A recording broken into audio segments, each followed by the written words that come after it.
Et si l'amour pouvait naître au cœur du plus grand naufrage de l'histoire? En 1912, le Titanic quitte Southampton, symbole d'un monde qui se croit invincible. À bord, deux âmes que tout oppose. Elle, prisonnière d'un destin tracé, lui, libre mais sans fortune.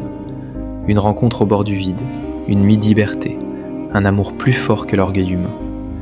Mais lorsque la glace surgit dans l'obscurité, il ne reste plus que le courage de choisir. Fermez les yeux. Laissez la mer vous emporter.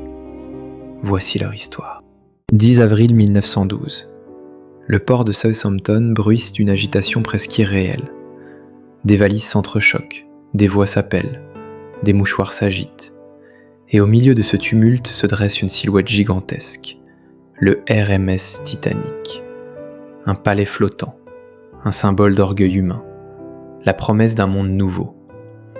On dit qu'il est insubmersible, on dit qu'il défie l'océan, on dit qu'il est l'avenir. Le navire étincelle sous la lumière pâle du matin. Ses 4 cheminées dominent le ciel. Son acier sombre reflète la mer grise. Ses ponts en bois semblent infinis. À bord, 3 mondes coexistent. La première classe, dorure, soie, cristal. La deuxième, confort moderne et élégance discrète. La troisième, espoir brut, rêve d'Amérique. Dans une voiture noire arrêtée face au quai, Rose DeWitt Bukater observe le navire. Elle a 17 ans. Ses gants sont impeccables. Son chapeau orné de plumes encadre un visage trop jeune pour tant de retenue. À ses côtés, sa mère, droite et rigide. En face, son fiancé, Cal Oakley, héritier, riche, sûr de lui. Le mariage est décidé, l'avenir est tracé. Mais les yeux de Rose ne regardent pas le Titanic.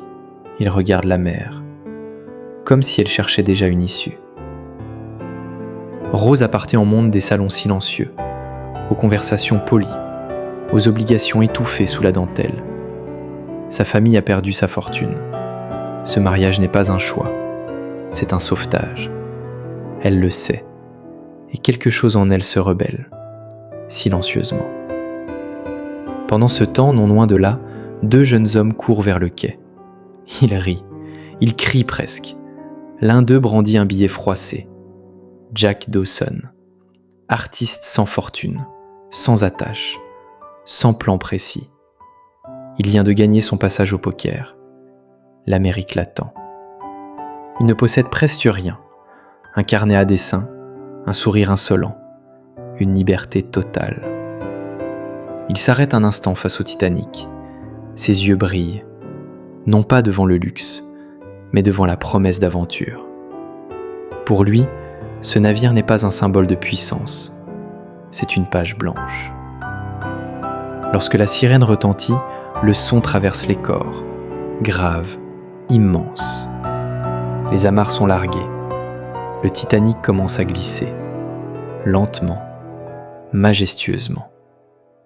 Des centaines de mains s'agitent depuis le quai, des adieux, des espoirs, des serments murmurés. Rose se tient sur le pont supérieur. Le vent soulève légèrement une mèche de ses cheveux.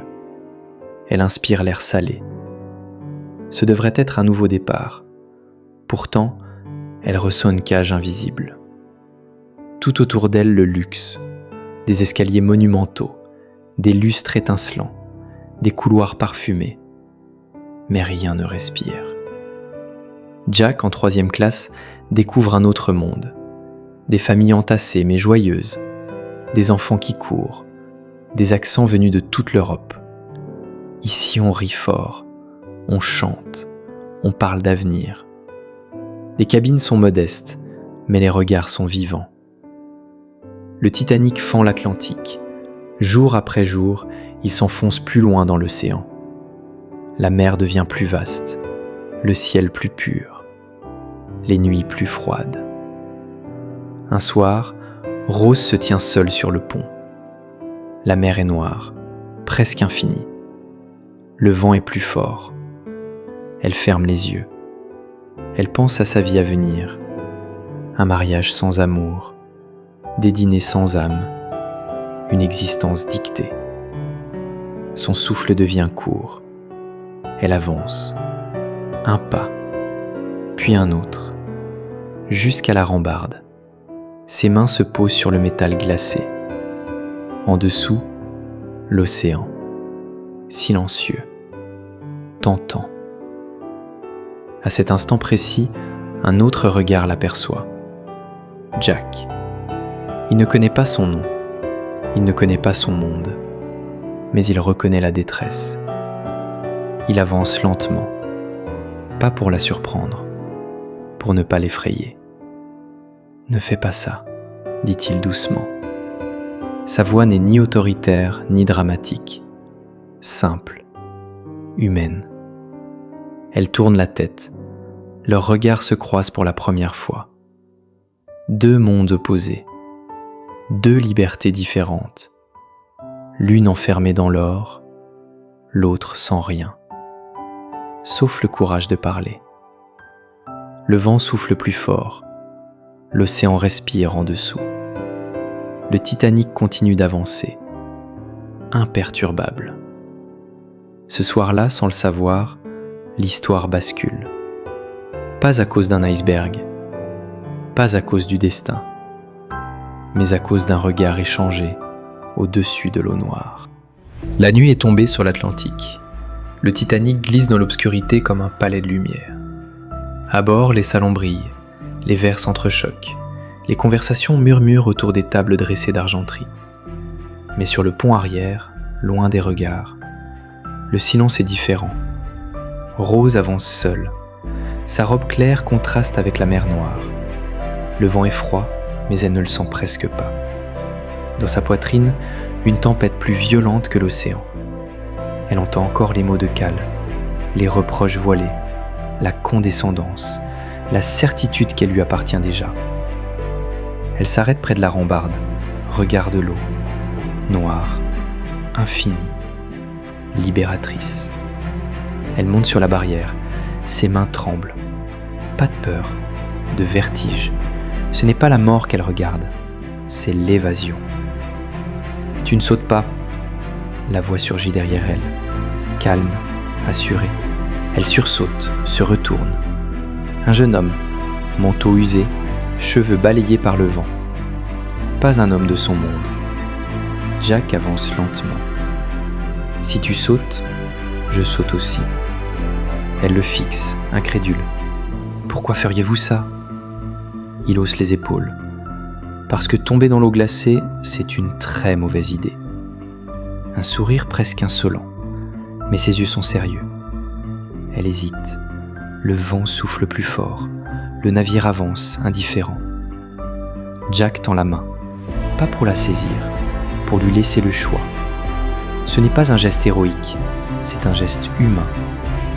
Et quelque chose en elle cède. Elle descend. Leurs mains se touchent. Un contact bref, électrique. À cet instant précis, l'océan cesse d'être une échappatoire. Il devient témoin. Les officiers arrivent, le fiancé aussi. Colère, confusion. Jack est accusé. On parle d'imprudence, de scandale. Mais Rose intervient. Elle ment, pour le protéger. C'est la première fois qu'elle désobéit. La première fissure dans sa cage dorée. Plus tard, dans le grand escalier illuminé, Jack se tient maladroitement, invité à dîner en première classe. Le contraste est violent.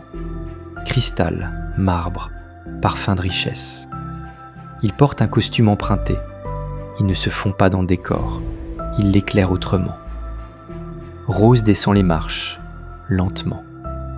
Leurs regards se retrouvent. Cette fois, sans rambarde, sans vide. Seulement une tension nouvelle, plus douce, plus dangereuse. Au dîner, les conversations tournent autour de l'acier, de la puissance industrielle, de la supériorité humaine. Jack parle d'autre chose, de lumière, de Paris, de la sensation de vivre sans posséder. Rose l'écoute, vraiment. Pour la première fois, quelqu'un lui parle sans attendre un rôle. Après le dîner, il marche sur le pont. La mer est plus calme, le ciel chargé d'étoiles. Quand le navire arrivera à New York, que ferez-vous ? demande-t-elle. Jack sourit. Je ne sais pas. Et c'est ça la liberté. Ces mots s'impriment en elle, comme une révélation. Elle rit, un rire sincère qu'elle n'avait pas entendu sortir d'elle depuis longtemps. Le vent soulève ses cheveux. Jack la regarde, non comme une future épouse, mais comme une femme vivante. Le Titanic continue sa course. Les machines vibrent dans ses entrailles d'acier. Dans la salle des cartes, on note les températures de l'eau, plus froide, plus dense. Mais personne ne s'inquiète. Au même moment, à l'avant du navire, Jack entraîne Rose vers la proue. Le vent est plus fort ici. La mer s'ouvre devant eux. « Ferme les yeux », dit-il doucement. Elle hésite, puis obéit. Il prend ses mains, les écarte. Elle sent le vent sous ses bras, comme des ailes invisibles. « Je vole », murmure-t-elle. Il la regarde. Elle est transformée, plus légère, plus libre. Et derrière eux, dans l'obscurité de l'Atlantique Nord, une masse blanche dérive, silencieuse, invisible encore. La 3e classe ne ressemble à rien de ce que Rose connaît.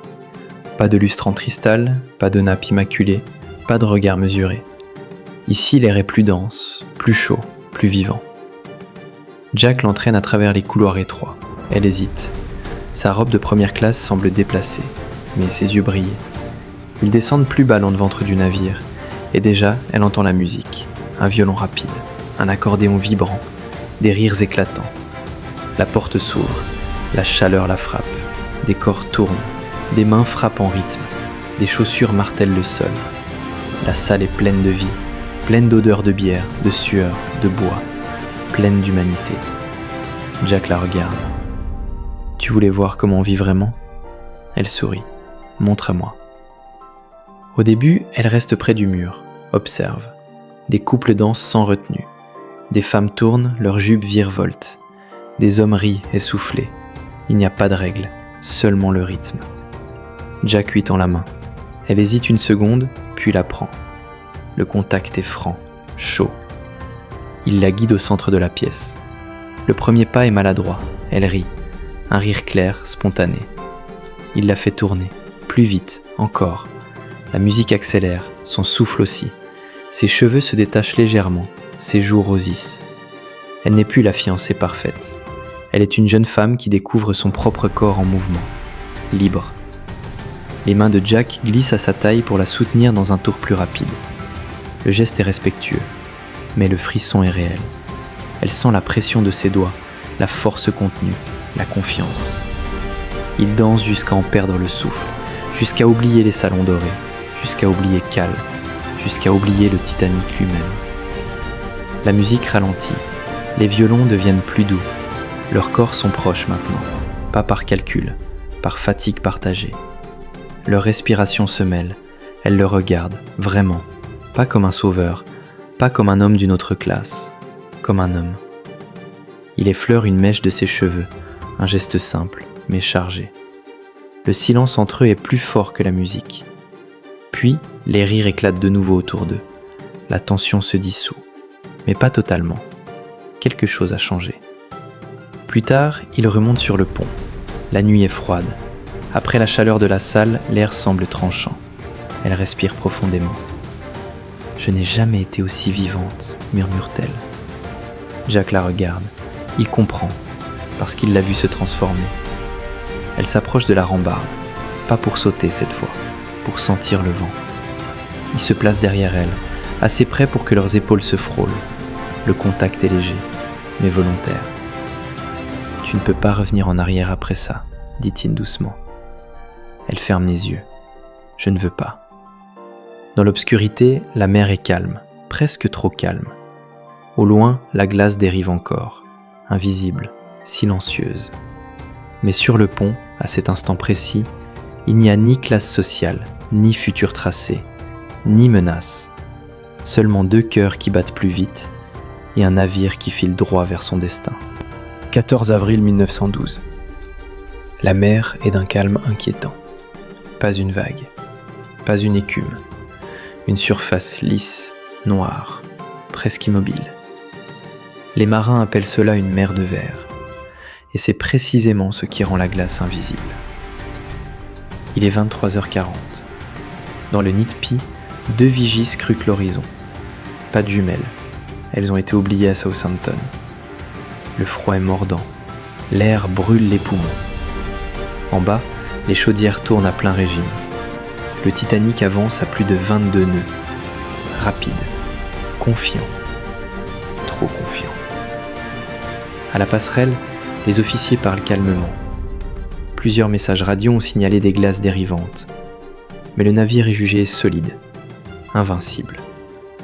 Puis, une ombre.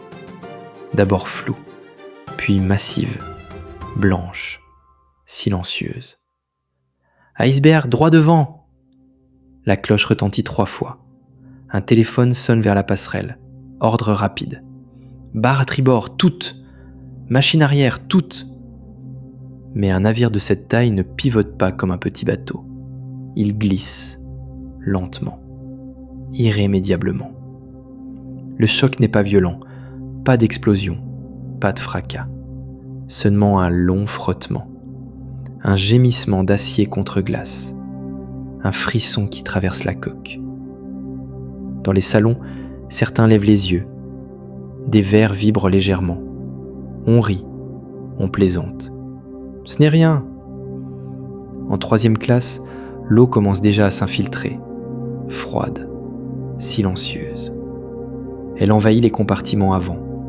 Les rivets sautent sous la pression. 6 compartiments sont touchés. Le Titanic peut en supporter 4, pas 6.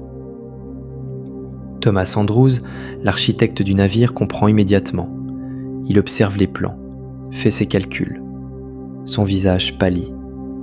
Le Titanic va couler. En 2 heures. Peut-être moins. Sur le pont, Rose et Jack marchent encore. Ils ont senti la vibration. Qu'est-ce que c'était ? Jack hausse les épaules. Mais quelque chose dans l'air a changé. Pluie dense. Les officiers ordonnent discrètement. Préparez les canots. On réveille les passagers, mais sans panique. Il ne faut pas affoler la première classe. Les canots sont peu nombreux, assez pour environ la moitié des personnes à bord. Parce que le Titanic est censé être insubmersible. On ne prévoit pas l'impossible. Dans les couloirs, l'eau avance, silencieuse, implacable. Elle lèche les marches, glisse sur les carrelages. Elle ne crie pas, elle monte. Jack comprend avant Rose. Il a vu les regards des mécaniciens. Il a senti la tension dans les couloirs inférieurs. On doit remonter, dit-il. Sa voix est plus ferme. Sur le pont, le froid est devenu coupant. Les étoiles brillent au-dessus d'eux, indifférentes. Les premiers canots sont mis à l'eau, à moitié vides. Les passagers hésitent. Le navire semble stable. Pourquoi quitter ce palais lumineux ? Rose aperçoit sa mère. Cal l'aperçoit. Les regards se croisent. Les classes se reforment immédiatement. Les barrières se dressent. Les femmes et les enfants d'abord ! Jack tente de rester près d'elle. On le repousse. Il n'est pas de la première classe. Il n'est pas prioritaire. L'ordre social résiste même à l'eau glacée. La proue s'incline légèrement, presque imperceptiblement, mais assez pour que les objets commencent à glisser. La vérité devient impossible à cacher. La panique se répand. Des cris, des pas précipités, des portes verrouillées. La musique continue pourtant. L'orchestre joue sur le pont. Des valses. Pour apaiser. Pour retarder l'effondrement. Rose regarde l'eau noire. Cette fois, elle ne cherche plus à s'y jeter. Elle comprend qu'elle devra se battre pour vivre. Et peut-être perdre ce qu'elle vient de découvrir. Le Titanic n'est plus invincible. Il est blessé. Et l'océan, patient, attend. Le Titanic n'est plus un palais. Il est une plaie ouverte. L'eau a envahi les ponts inférieurs. la proue s'enfonce lentement. Le froid devient mordant, les lumières vacillent parfois. Mais le navire refuse encore de mourir. Sur le pont, les canots descendent. Trop peu, beaucoup trop peu. Les cris remplacent les conversations polies. Les distinctions sociales s'effondrent. La peur est la seule classe qui reste. Rose est placée près d'un canot. Cal insiste. Sa mère supplie. Monte. Elle regarde Jack. Il est retenu derrière une barrière, un simple grillage, un monde entre eux. Leurs yeux se croisent.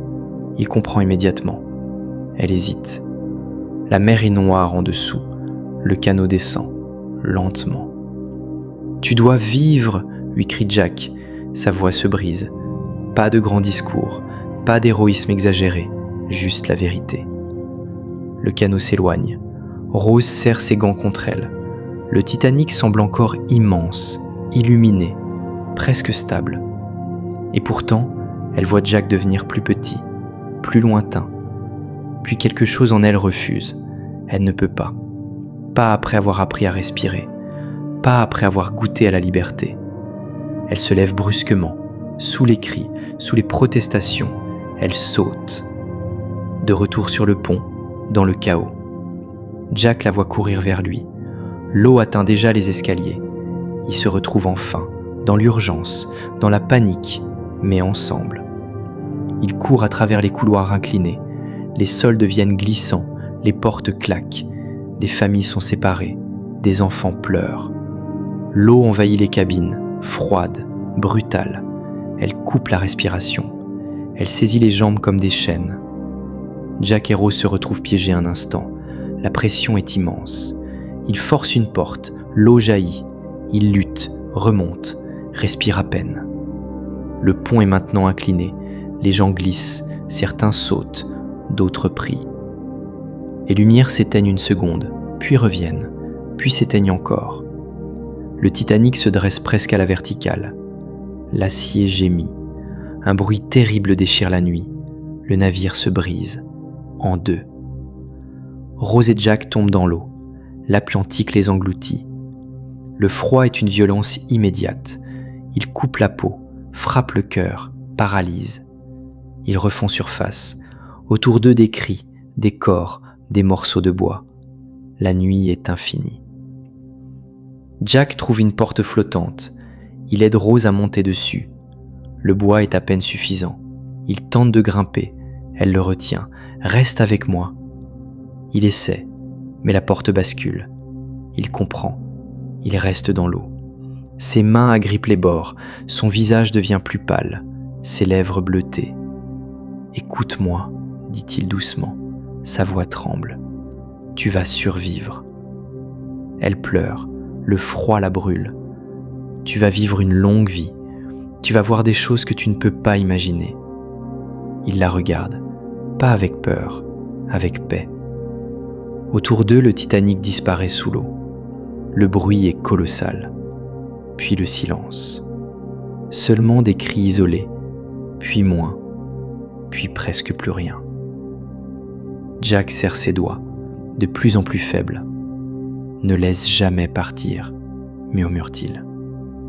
Elle promet de vivre. Ses mains glissent, elle le secoue. Il ne répond plus. Ses yeux sont immobiles. La mer l'a pris. Rose reste seule, sur cette porte, sous un ciel glacé. Le silence est immense, mais elle respire encore, parce qu'il lui a demandé, parce qu'il a choisi. L'Atlantique est devenu silencieux. Le Titanic n'est plus qu'une absence, une plaie noire refermée par la mer. Des corps flottent dans l'obscurité glacée, des voix se sont éteintes. Les étoiles continuent de briller, indifférentes. Rose est toujours là, allongée sur cette porte de bois, ses doigts engourdis, ses lèvres bleues. Elle ne pleure plus. Le froid a figé ses larmes, mais son cœur bat encore, faiblement, pour deux. Au loin, une lumière, une barque, un canot revenu chercher des survivants. Elle entend des voix, étouffées, lointaines. Elle essaie de répondre, sa voix ne sort pas. Alors elle se souvient. Ne laisse jamais partir. Jack l'avait dit. Vivre. Elle glisse doucement de la porte. L'eau la saisit à nouveau. Elle trouve un sifflet attaché au manteau d'un officier mort. Elle souffle, une fois, puis une autre. Un son fragile, mais suffisant. Le canot change de direction. On la hisse. Ses yeux se ferment. Pas pour mourir, pour survivre. Quelques jours plus tard, à bord du Carpathia, on lui demande son nom. Elle regarde la mer une dernière fois, puis répond « Rose Dawson ». Ce n'est pas un mensonge, c'est une promesse tenue. Les années passent, la guerre vient, le monde change, les visages disparaissent, mais elle vit, comme il l'avait demandé. Elle monte à cheval, elle vole dans un avion, elle rit, elle aime encore. Mais au fond d'elle, il y a toujours ce pont glacé, ce regard dans la nuit, cette main qui lâche.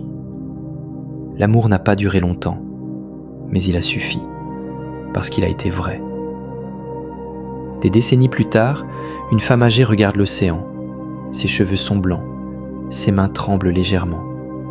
Mais dans ses yeux, il y a encore cette jeune fille qui a appris à respirer. La nuit tombe doucement. Le vent est plus doux qu'autrefois. Elle ferme les yeux et l'océan devient silence. Dans ce silence, un escalier apparaît, illuminé, comme autrefois. Les horloges sont intactes, les lustres brillent.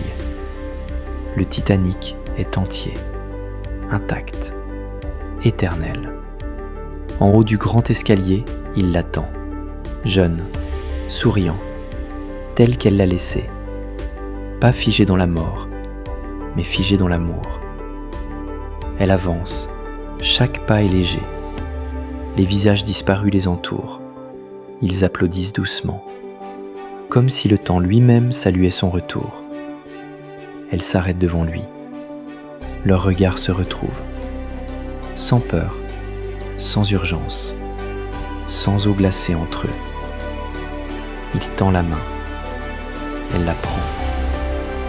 Cette fois, rien ne les sépare, parce que certains amours ne meurent pas dans l'océan. Ils deviennent éternels. Certaines histoires ne durent que quelques jours, mais résonnent toute une vie. Jack et Rose nous rappellent que l'amour ne se mesure pas au temps, mais à l'intensité avec laquelle il nous transforme.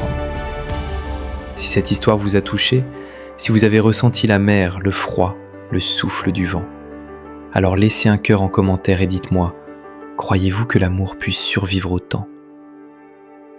Abonnez-vous pour ne manquer aucune histoire, activez la cloche et retrouvons-nous très bientôt pour un nouveau voyage au cœur des émotions.